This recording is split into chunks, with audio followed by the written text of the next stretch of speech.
surgawi, Bapa yang kami kenal di dalam nama Tuhan Yesus Kristus, kembali kami memberi tanda Tuhan pada pagi hari ini. Kami mengucap syukur dan terima kasih untuk hadirat kelapatan zaman dan kuasanya, sehingga pada pagi yang ini segenap umat-Mu berada di bait-Mu yang kudus, sehati menyembah dan memuji Tuhan. Karena Tuhan Yesus yang layak disembah, dipuji, diagungkan, dimuliakan. Terimalah penyembahan pujian umat-Mu ini Tuhan, sebagai ukupan dupa yang berbau harum. Tiba saatnya Tuhan, kami akan menyiapkan teling hati kami untuk menerima makanan rohani pada pagi hari ini. Kami mohon kemurahan, urapi dan berkati firman-Mu, urapi dan berkati segenap umat-Mu yang ada di bait-Mu yang kudus. Urapi hamba-Mu yang Tuhan izinkan menyampaikan kebenaran akan firman Allah.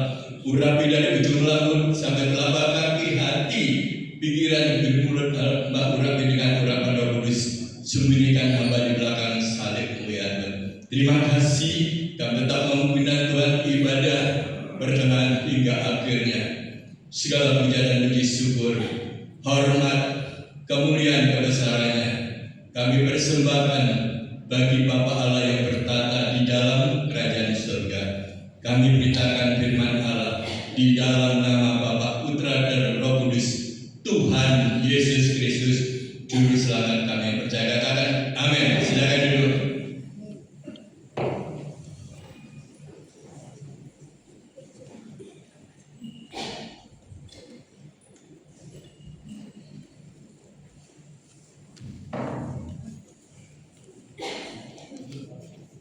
Shalom Ibu Bapak.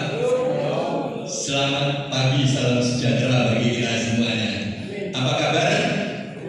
Apa kabar? Luar biasa.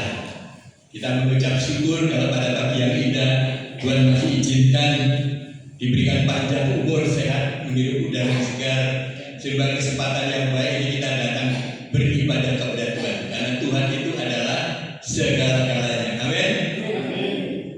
Sebelum kita baca firman Tuhan, saya mengajak semua ibu bapak untuk menyanyikan satu pujian, Ku Rindu Sabda-Mu.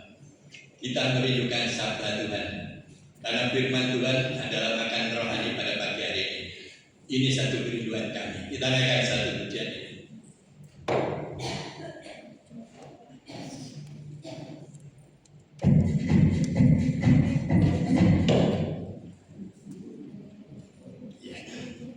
Ku rindu sabda-Mu ya Tuhan. Haleluya. Ku rindu sabda-Mu, ku rindu firman-Mu, firman Tuhan Yesus yang heran dan berkuasa. Berfirmanlah Tuhan oleh kuasa Roh-Mu, hanya kepadamu ku berserah. Berfirmanlah Tuhan, Roh Kudus urapi hamba-Mu. Berfirmanlah Tuhan, ku rindu menikmati sabda-Mu. Ku rindu sabda-Mu, ku rindu firman-Mu, firman Tuhan Yesus yang heran dan berkuasa. Berfirmanlah Tuhan oleh kuasa Roh-Mu, hanya kepadamu ku berserah. Berfirman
baca firman Allah di dalam Injil Lukas yang tidak asing lagi, pasal 19 ayat 1 sampai ayat yang ke-10.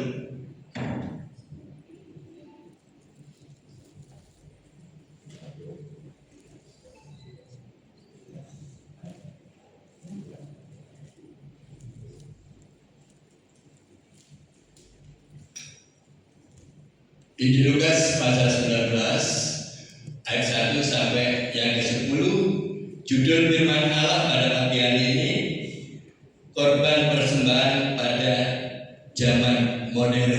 Ya, sekali lagi, judul firman Tuhan pada pagi hari ini, korban persembahan pada zaman modern. Kita baca dulu di dalam Injil Lukas pasal yang ke-19 ayat 1 sampai ayat 10. Mari kita sama-sama pakai berdiri. Kita akan baca firman Tuhan ini. Saya Raden Gadil, Ibu Bapak yang genap, dan yang terakhir kita baca bersama-sama. Kita aminkan bersama-sama. Demikian firman Allah. Injil Lukas 19 ayat 1 sampai 10. Sakyus, Yesus masuk ke kota Yeriko dan berjalan terus melintasi kota itu. Di situ ada seorang bernama Sakyus, kepala pemungut cukai, dan dia seorang yang kaya. Ia berusaha untuk melihat orang apakah Yesus itu, tetapi ia tidak berhasil karena orang banyak, sebab badannya pendek. Ia mendahului orang banyak, lalu memanjat pohon ara untuk melihat Yesus yang akan lewat di situ. Ketika Yesus sampai ke tempat itu, ia melihat ke atas dan berkata, Sakyus, segeralah turun, sebab hari ini aku harus menumpang di rumahmu. Lalu Sakyus segera turun dan menerima Yesus dengan sukacita. Ayat yang ke-8. Maaf. Dan yang ke-7, demikian firman Allah. Tetapi semua orang yang melihat hal itu bersungut-sungut, katanya, ia menumpang di rumah orang berdosa. Berdiri dan berkata kepada Tuhan, Tuhan, makanan dan beriku akan kuberikan kepada orang miskin, dan sekiranya ada sesuatu yang berberas dari seseorang akan dikembalikan 4 kali lipat. Kata Yesus kepadanya, hari ini telah terjadi keselamatan kepada rumah ini, karena orang ini pun anak Abraham. Kita baca bersama. Sebab anak manusia datang untuk mencari dan menyelamatkan yang hilang. Amin. Berbahagia sekali. Silakan duduk Ibu Bapak. Terima kasih. Berbahagia sekali Ibu Bapak yang sudah baca nas Alkitab ini, yaitu Injil Lukas 19 ayat 1 sampai yang ke-10. Baik yang membaca maupun yang mendengar, dalam firman terpatri dalam lubuk hati yang dalam.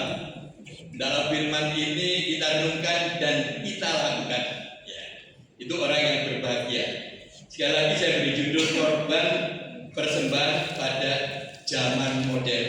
Saudara dikasih Tuhan, dalam perjanjian lama atau dalam keagamaan orang Yahudi banyak diselenggarakan, yaitu korban-korban di dalam ibadah mereka.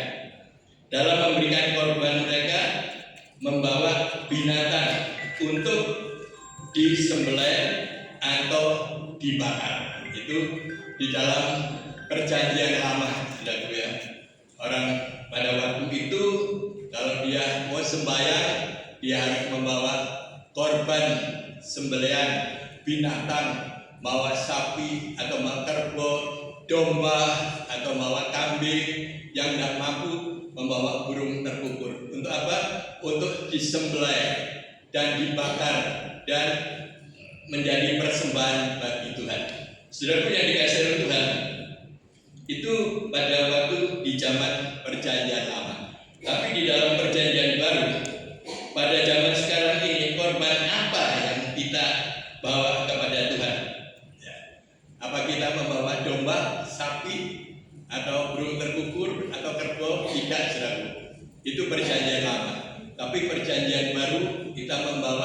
korban, yaitu Tuhan Yesus sebagai anak domba Allah dikorbankan 2000 tahun yang lalu. Jadi saudara, kalau beribadah nggak usah bawa kambing, nggak usah bawa domba, bawa kerbau atau burung-burung untuk dibakar dan dipersembahkan kepada, tidak. Karena 2000 tahun yang lalu Yesus Kristus yang telah mati, anak domba Allah, telah disembelih, darahnya untuk menebus dosa dan saya, bilurnya menyembuhkan penyakit saudara dan saya. Amin. Coba kita baca di dalam 2 Korintus pasal 5 ayat 21. 2 Korintus pasal 5 ayat yang ke-21. Demikian firman Allah. Dia yang tidak mengenal dosa telah dibuatnya menjadi dosa karena kita, supaya dalam Dia kita dibenarkan oleh Allah. Dia itu siapa? Tuhan Yesus sebagai Allah dan Tuhan sebagai manusia yang sejati. Ya, Dia yang tidak mengenal dosa dibuatnya menjadi dosa karena saudara dan saya. Ya, dikatakan Dia, yaitu Yesus yang tidak mengenal dosa, telah dibuatnya menjadi dosa karena kita, supaya di dalam Dia kita dibenarkan oleh Allah. Jadi kita dibenarkan oleh Allah, ya, bukan dibenarkan oleh dirinya sendiri. Kalau kita dibenarkan oleh dirinya sendiri, kebenaran manusia itu bagaikan kain kotor, kain lampin. Tapi kalau Allah membenarkan melalui firman-Nya, saudara, di sini dikatakan Dia, yaitu dalam Dia kita dibenarkan oleh Allah. Kita bersyukur, saudaraku. Kalau dulunya kita bukan orang benar, sekarang menjadi orang benar. Jadi kita menjadi orang benar harus menjaga sikap pribadi kita dengan benar di kalangan keluarga, di kalangan lingkungan masyarakat, di kalangan manapun.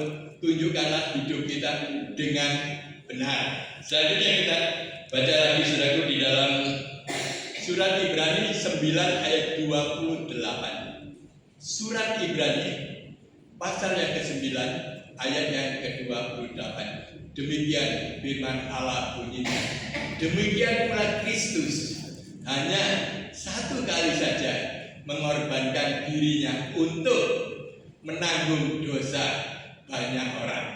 Sesudah itu Ia akan menyatakan dirinya sekali lagi tanpa menanggung dosa untuk menganugerahkan keselamatan kepada, yaitu mereka yang menerimanya Dia. Saudaraku, kalau tadi yang pertama tadi Dia tidak berdosa, dijaga dosa untuk saudara dan saya. Tapi yang kedua ini Dia katakan, yaitu demikian pula Kristus hanya satu kali saja mengorbankan dirinya untuk menanggung dosa banyak orang. Jadi hanya satu kali saja Tuhan, yaitu mengorbankan dirinya. Jadi jangan menyalahkan Tuhan yang kedua kali atau 3 kali. Ya. Kalau dosa kita sudah diampuni, kita jangan berbuat dosa kembali. Jangan terus kita dosa diampuni, berbuat dosa terus minta ampun Tuhan, terus berbuat dosa minta ampun terus begitu. Jangan, saudaraku. Tuhan hanya satu kali mengorbankan dirinya 2000 tahun yang lalu. Dengan darahnya dosa saudara ditebus. Ya, biarpun persoalan apapun, ya, kesalahan saudara yang lalu-lalu sudah tidak diingat lagi. Dengan darahnya saudara telah ditebus. Ya, kalau sudah ditebus jangan berbuat dosa kembali. Ya, karena DOS dosa. Ya, itu perlu penebusan. Ya, D itu DOSA. Jadi S-nya itu diangkat jadi ganti DOA, doa. Jadi kalau kita sudah diselamatkan, sudah diampuni, kita harus DOA karena S-nya sudah diambil. Kalau masih ada S-nya, kita masih berbuat dosa, minta ampun lagi. Memang Tuhan itu mau pemurah, tapi tidak murah. Ya, Tuhan itu tidak murah. Hanya satu kali mengampuni dosa saudara dan Tuhan tidak mengingat kesalahan saudara. Sehingga S-nya sudah diambil, dikasih DOA. D itu duduk, O itu omong, A itu Allah. Jadi duduk, ngomong, berbicara kepada Allah. Ya, kita mengucap syukur Kristus yang tidak salah dijadikan salah untuk saudara saya, dan Kristus pun rela mati di atas kayu salib untuk saudara saya. Dengan kuasa darahnya saudara telah ditebus. Nanti kedatangan Tuhan yang kedua kali, dia akan menebus dosa saudara. Dia akan menjemput saudara dan saya, dibawa ke rumahnya, di mana? Di surga. Selanjutnya kita akan baca lebih jauh lagi Injil Yohanes 1 ayat 29.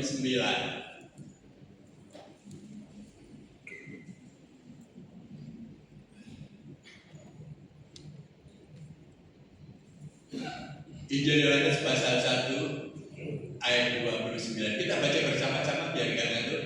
2, 3. Pada keesokan harinya Yohanes melihat Yesus datang kepadanya, dan ia berkata, "Lihatlah anak domba Allah yang menghapus dosa dunia." Saudaraku, lihatlah anak domba Allah yang telah menghapus, yaitu dosa dunia. Siapakah anak domba Allah?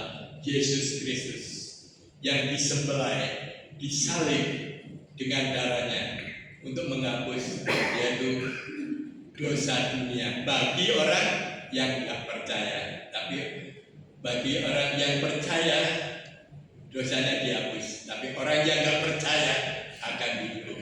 Itu saudaraku, anak domba Allah telah dikorbankan, disembelih untuk menghapus dosa saudara dan saya. Biarpun dosa saudara merah seperti gempisi, tapi kalau kita datang kepada Tuhan, Tuhan akan mengampuni, dan Tuhan tidak akan mengingat kesalahan saudara yang lalu-lalu. Yang penting saudara hidup benar di hadapan Tuhan, ke depan bersama-sama dengan Tuhan. Amin. Selanjutnya saudara-saudaraku yang dikasihi oleh Tuhan, di sini juga dikatakan kita tidak perlu lagi membawa korban binatang, ya, karena kita sudah hidup di dalam perjanjian baru. Kalau kita hidup di perjanjian lama, kita harus buat korban. Ya, makanya di Bait Allah pada waktu itu ada orang yang jual sapi, jual domba, yang di depan penukar uang apa sehingga Tuhan itu marah. Tapi di sini di dalam perjanjian baru kita tidak perlu membawa binatang atau domba, ya, hanya Kristus saja. Korban apakah yang harus kita bawa kepada Tuhan? Yaitu saudaraku yang dikasihi Tuhan, melalui yaitu yang kita baca tadi, yaitu Injil Lukas 19 ayat 1 sampai 10, melalui sikap hidup Sakyus, ya, kita diajarkan tentang bentuk korban yang relevan untuk kita terapkan pada masa ini. Berikut adalah bentuk-bentuk yaitu korban umat Allah pada zaman modern ini. Yaitu korban apa saudaraku? Sakyus adalah orang pemungut cukai, yaitu orang pemungut cukai itu pemeras, pajak rakyatnya diperas, sehingga Sakyus ini orang yang kaya, terkaya. Arti daripada Sakyus itu namanya murni. Tapi dia itu adalah orang yaitu menerima pajak-pajak, sehingga kehidupan mereka kaya sekali. Saudara-saudara yang dikasih pada waktu itu, Sakyus mendengar bahwa Yesus akan masuk ke kota Yeriko. Sakyus mendengar model apa sih Yesus ini, kok banyak orang yang berkerumun. Dia ingin buktikan modelnya bagaimana Yesus ini. Ya. Dia adalah orang yang kaya, ya. Tapi dengan kekayaan itu dia nggak gengsi, tapi dia mempunyai waktu. Waktu apa? Waktu kepingin ketemu dengan Tuhan Yesus Kristus. Yang banyak orang itu pengikutnya waktu di Yeriko pada waktu itu. Tapi Sakyus ini, ya maaf bicara, orangnya pendek. Jadi begitu orang banyak nggak bisa kelihatan Yesus itu di mana. Tetapi orang yang kaya ini ada waktu merelakan dia ya lari mendahului rombongan itu. Dia naik pohon. Ya. Orang kaya mau rela membayar harga naik pohon sudah ya. Kalau zaman sekarang mungkin tidak mau, tapi dia karena kepingin tahu. Kalau orang tipu itu kan kepingin tahu ini modelnya apa sih barang itu ya. Waktu dia naik di atas pohon ara, rombongan itu lewat. Ya, dia nggak melihat Zakheus, tapi yang melihat itu Yesus sendiri. Waktu tidak Yesus di pohon ara itu, ya, naik pohon ara itu, Yesus katakan, turunlah Zakheus, hari ini aku akan yaitu mampir ke rumahmu. Sehingga orang-orang yang beragama mengatakan, mengapa Yesus mau datang ke rumah orang berdosa? Ada apa? Tetapi Zakheus yang memberikan waktunya, merelakan diri yaitu untuk ketemu dengan Tuhan Yesus, perjumpaan dengan Yesus. Buktinya apa saudaraku? Dengan perjumpaan dengan Tuhan Yesus, dia menerima Yesus sebagai tamu. Ya. Ada satu perubahan yang besar. Tadinya dia itu memungut cukai, memeras rakyatnya. Perubahan yang besar, perubahan apa? Dia katakan, sebagian hartaku separuh akan kuberikan kepada mereka. Dan begitu juga orang yang kami peras akan kukembalikan berlipat-lipat kali ganda. Ini sudah penting sekali kita beribadah kepada Tuhan dengan sungguh-sungguh. Penting sekali kalau kita mendapat perjumpaan daripada Tuhan, sehingga hidup kita bisa berubah. Kadangkala orang beribadah setia, tiap minggu setia, tapi nggak ada perubahan. Mengapa dia tidak perubahan? Kok tetap seperti itu? Marah ya suka marah, hutang ya nggak mau nyaur, ya, dan segalanya. Tetap begitu. Kenapa? Nggak ada perjumpaan. Kalau ada perjumpaan dengan Tuhan, pasti ada perubahan. Seperti Zakheus ini berjumpa dengan Tuhan Yesus, ada satu perubahan. Semua hartanya rela dikembalikan kepada mereka separuh, dan yang diperas dikembalikan berlipat, 4 kali lipat, ya, 4 kali lipat. Itu buktinya, saudaraku, dia harus membayar waktu. Ya, kita diberi waktu untuk beribadah pada pagi ini. Itu baik, gunakanlah waktu itu yang ada. Karena ibadah itu mengandung janji. Orang yang beribadah kepada Tuhan berjanji, aku akan berikan makanan, roti dan minuman, dan aku akan menjauhkan sakit penyakit darimu. Amin. Amin, saudaraku. Mau dijauhkan dari penyakit? Mau? Amin. Tepuk tangan kepada Tuhan. Terpuji nama Tuhan Yesus. Ya, ini saudaraku, kalau kita ada perjumpaan dengan Tuhan. Ya, Rasul Paulus juga dalam perjalanannya berjumpa dengan Tuhan. Yang dulunya bukan Paulus, namanya Saulus menjadi Paulus. Dia berubah, yang dulunya menganiaya sekarang menjadi melayani. Ada satu perubahan. Orang yang mempunyai satu perubahan, Tuhan akan memberkati. Saudara saya, kita harus bisa berubah. Jangan menjadi Kristen tetap kanak-kanak. Ya, harus berubah menjadi Kristen yang dewasa, Kristen yang kuat, Kristen yang kokoh, berdiri dengan iman dan percaya kepadanya. Ini kita harus bisa membayar harganya, saudaraku. Yang dikasihi Tuhan. Bagian yang kedua, saudaraku, yaitu di dalam Alkitab dicatat, ya, kalau kita mau membayar harga, mendapatkan apa yang diinginkan hati kita, mengorbankan membayar harga. Ada seorang yang bernama Yakub. Ya, Yakub ini menginginkan pasangan hidup yang bernama Rahel. Memang Rahel itu cantik sekali, dan Yakub ini menginginkan. Tetapi bagaimana caranya kalau kita akan mendapatkan seorang yang disayangi, dicintai, yang bernama Rahel? Harus bisa bayar harganya. Dan papanya yang bernama Laban itu ngomong kepada Yakub, kalau kamu mau menginginkan anak saya Rahel, kamu harus bekerja kurang lebih 7 tahun. membayar harga, saudara, bekerja dengan papanya Rahel ini 7 tahun lamanya. Ya, dia bekerja mengembalakan domba, kambing dan sebagainya, bekerja. Dengan 7 tahun itu lulus dia. Ya. Terus lulus dia pikir, wah, saya sudah mendapatkan idam-idamku, yaitu Rahel yang aku sayangi akan kudapat. Tetapi apa yang terjadi, saudaraku? Ternyata yang dapat gak Rahel, malah yaitu kakaknya, saudaraku. Ya. Apa yang terjadi loh? Kok diberikan kakaknya, kok enggak Rahel? Dia katakan demikian.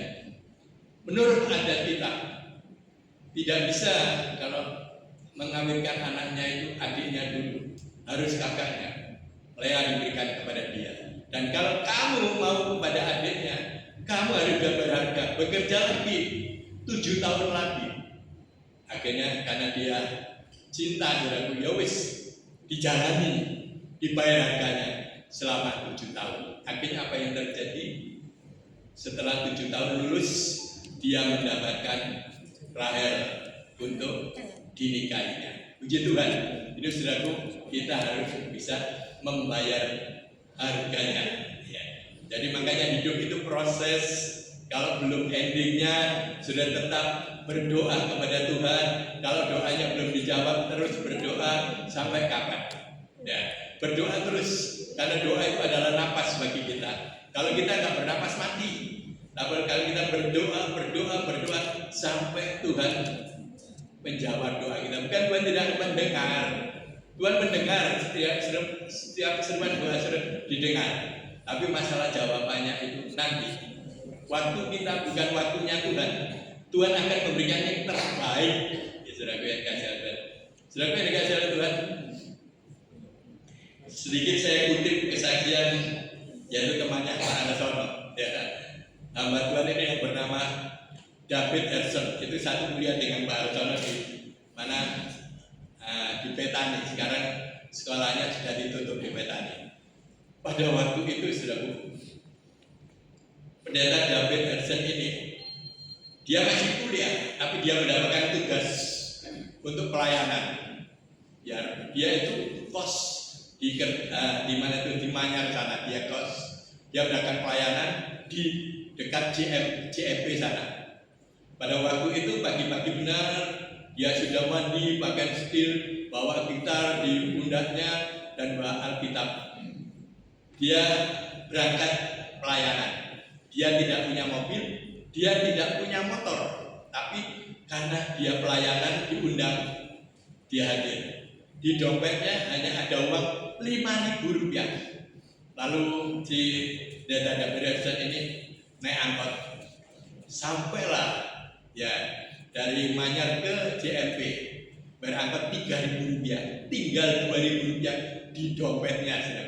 Setelah tinggal 2.000 di dompetnya, dia telepon kepada yang mengundang itu, Bu, saya sudah tiba di JMP. Ya, jalan aja, sudah dekat. Ya. Tiba dekat ya, memang dekat, tapi nggak tahunya jauh. Ya.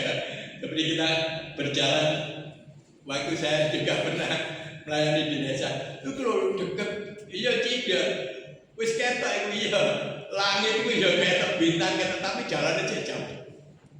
David Erson ini berjalan sampai di tempat tujuan, di dompetnya tinggal 2.000, mau naik becak bisa, tapi nanti nggak bisa bayar kolektor.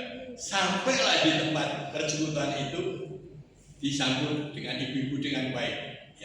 Yang pimpin penyembahan ya dia, yang main musik BL-nya ya dia, yang menyampaikan firman Allah ya dia, yang menutup ibadah pemberkatan yang dia, satu paket untuk dia ya, melayani itu. Lalu apa yang terjadi?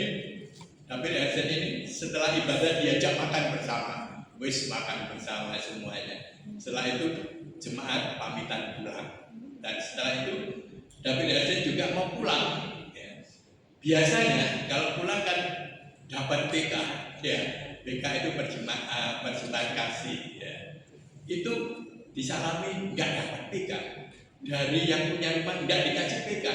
Wah, lalu David bekerja ini gimana nih pulangnya? Akhirnya dari ya JFP sana sampai di rumahnya Manyarjan kurang lebih 13 kilo dia berjalan. Dia menyanyi, memuji Tuhan sampai kakinya sakit dan sebagainya, sampai di tempat mana itu kos-kosannya sana. Nah, besoknya dia kuliah sampai diklang kakinya. Temannya bilang, kamu dapat berkat, kakimu kok apa itu bincang ya. Iya, kenapa? Saya diundang seorang ibu yaitu di JMP, tapi ibu tidak memberikan BK untuk saya, sehingga saya berjalan dari JMP menuju yaitu kos-kosan di Manyar sana. Puji Tuhan, saudaraku. Dan pada waktu itu dia tidak mengutuk, dia mengucap syukur, itu satu pengalaman yang baik. Pengalaman dia, ya, dia mendapatkan pengalaman demikian. Ada satu lamaran pekerjaan, ya, baik pekerjaan itu, ya, sebagai komisaris. Temannya bilang, David Harrison, kamu mau bekerja di komisaris, tapi harus tes. Waktu itu dia tes, yang ikut tes itu kurang lebih 300 orang, termasuk dia sekali. Dan ijazahnya semua diberikan ijazah. Ada ijazah S1, S2, ya, dan ijazah yang lain SMA. Tapi David ini ijazahnya cuma sarjana teologi. Ijazahmu yang mana? Ijazahku sarjana teologi. Jadi ijazahku. Ya. Dia melamar pekerjaan. Setelah melamar pekerjaan, terus dites. Dia baru waktu telaten. Dites, ditanyakan, dites sampai orang 300 itu tinggal berapa orang? Gitu. Tinggal 18 orang tersaring, termasuk dia.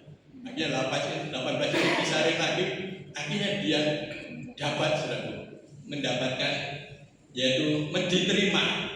Dia dipanggil, dia katakan, mulai besok kamu bekerja di kantor ini. Puji Tuhan, saudaraku. Itulah satu bukti bisa membayar harga dengan kesetiaan mereka melayani, ya, melayani dengan sukacita, sehingga hidup mereka diangkat bukan menjadi ekor, tapi menjadi kepala, ya, sehingga dia diberkati, dipakai oleh Tuhan di mana-mana. Saya melihat, saya bersyukur. Inilah buktinya orang yang setia di dalam perkara kecil juga setia di dalam perkara-perkara yang besar. Amin, saudaraku.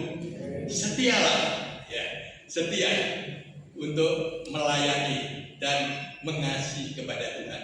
Ya, saudara yang dikasihi Tuhan, sedikit maaf ada kesaksian sedikit aja ya. Enggak saya sebut namanya. Tubuh Kristus di dalam gereja ini bermacam-macam. Ya, ada kaki, ada mata, ada kepala, kaki, ya, bekerja masing-masing menurut yaitu kemampuan dia. Ada salah satu pengurus di sini, pengerja di sini, waduh, rajin sekali. Biarpun seorang OB, tapi rajin sekali.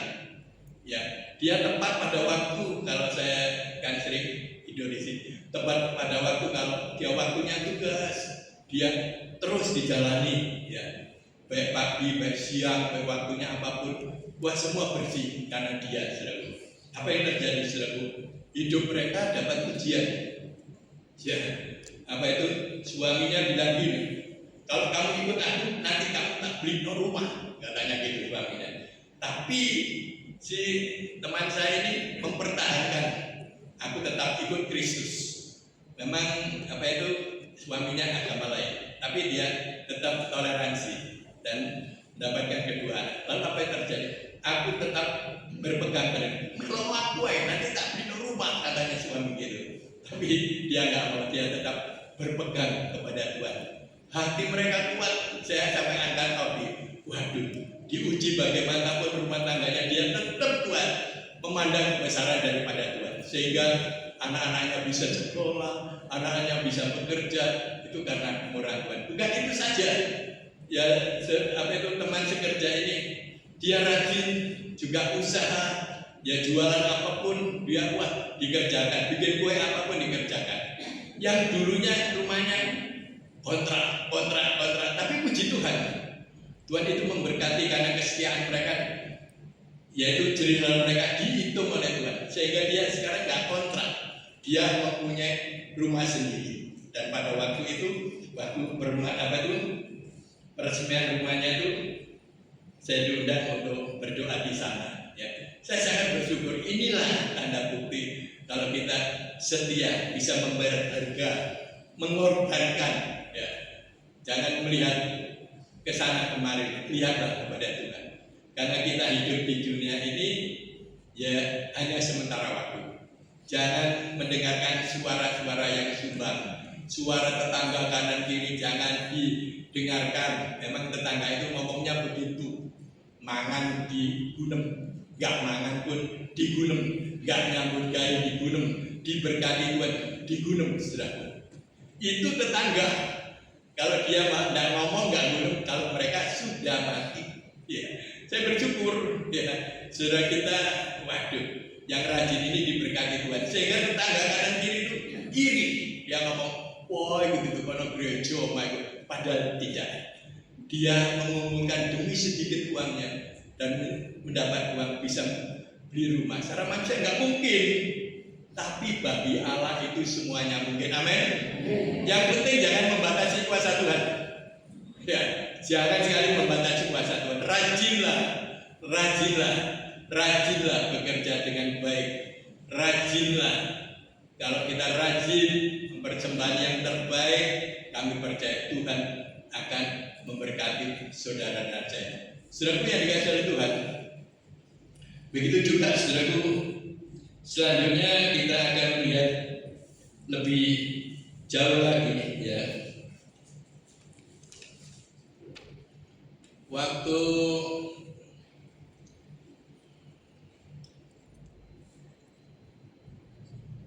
tadi sudah persembahan sudah, dan di sini juga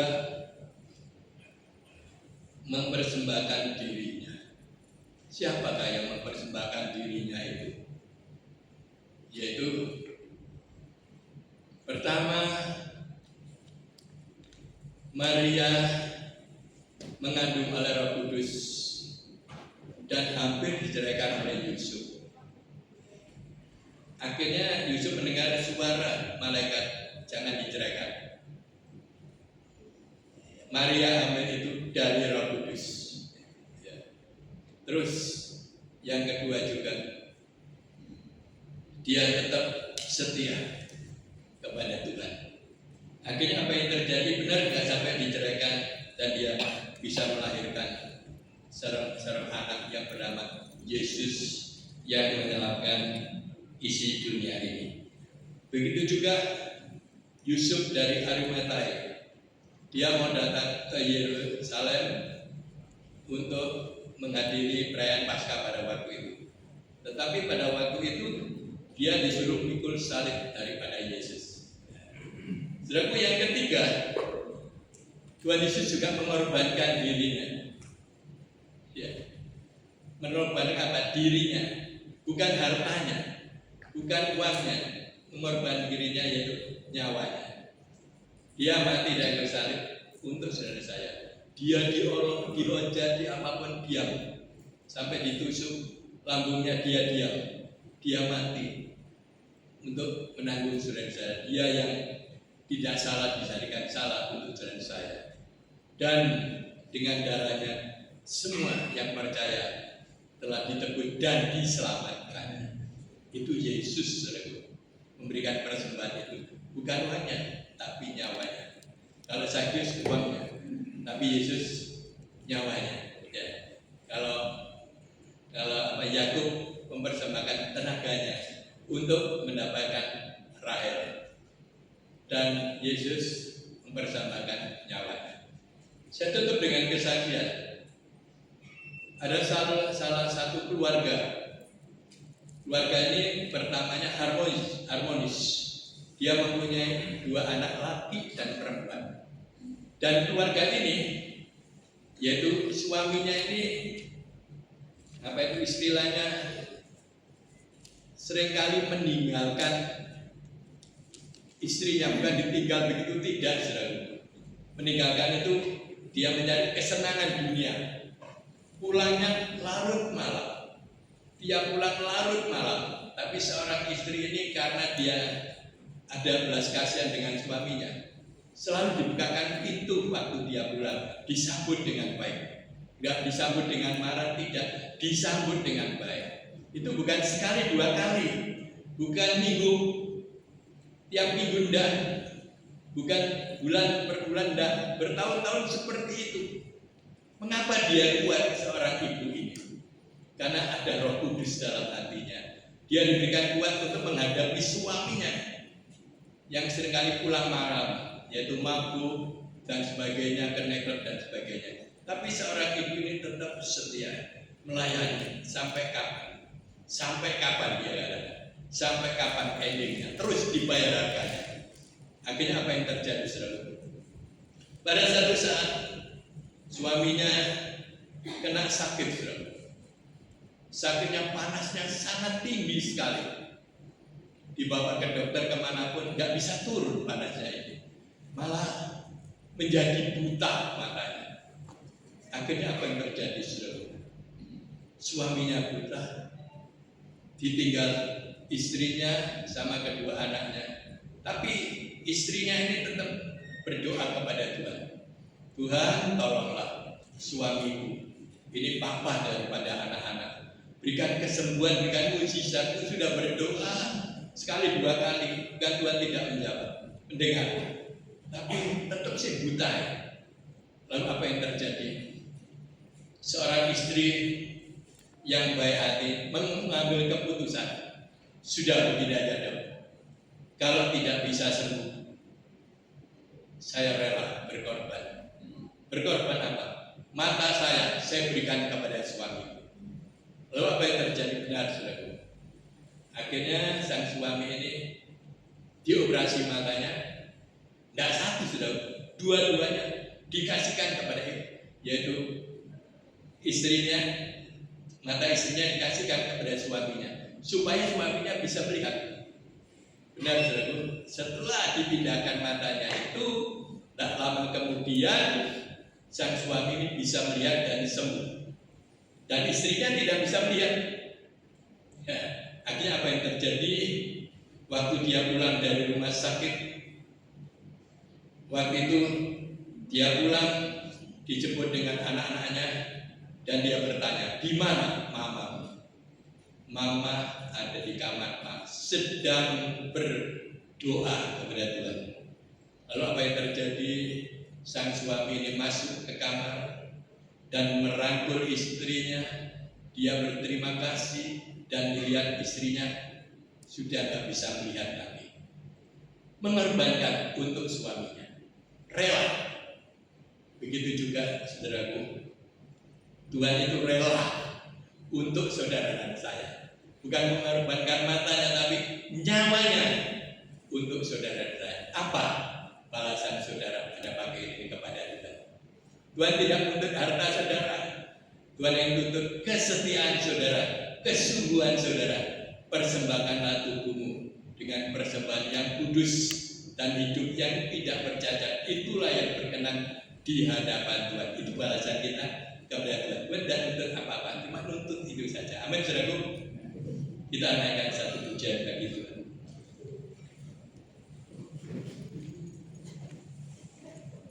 Oh, haleluya, haleluya.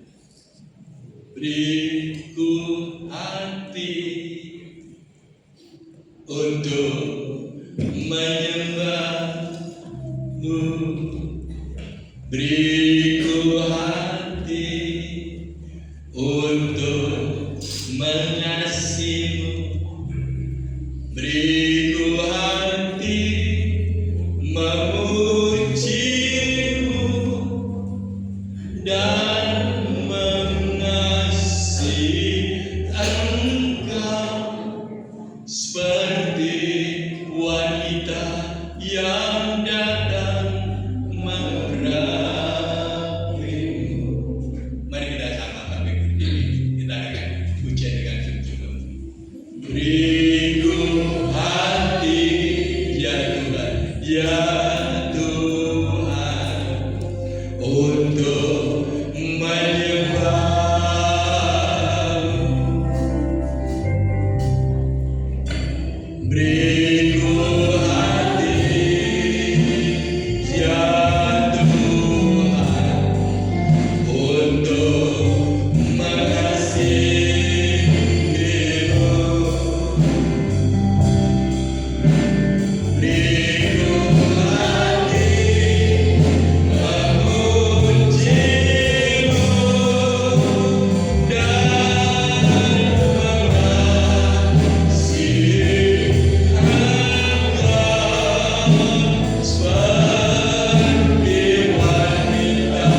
Minggu